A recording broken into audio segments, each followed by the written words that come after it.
Welcome to the Slop Temple. We pray this video helps. You start by preparing the evidence.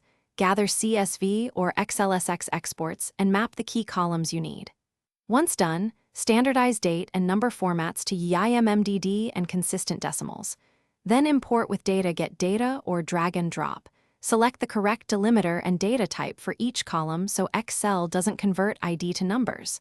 This prevents silent errors downstream. As you import, load data into Power Query for repeatable transforms and immediate validation. You now transform and reconcile. Use Power Query to trim, split, change types, and merge multiple tables so every step is documented. Once merged, use XLOOKUP or merge joins to reconcile balances and flag missing records. Conditional formatting highlights outliers. Create pivot tables and calculate variances, ratios, and percentage changes to surface anomalies. Make sure to add audit columns, source file, timestamp, and transformation notes so you can explain any figure and reproduce results. You finish by freezing results. Export clean tables and save report snapshots with timestamps. Then document every step, Power Query steps, filters applied, reconciliation logic, and key formulas so a reviewer can follow your work. Once saved, run integrity checks.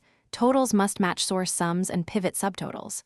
If numbers disagree, check data types, hidden rows or filters, duplicate keys, and rounding settings. These are common culprits. Make sure to keep a rollback copy before final edits.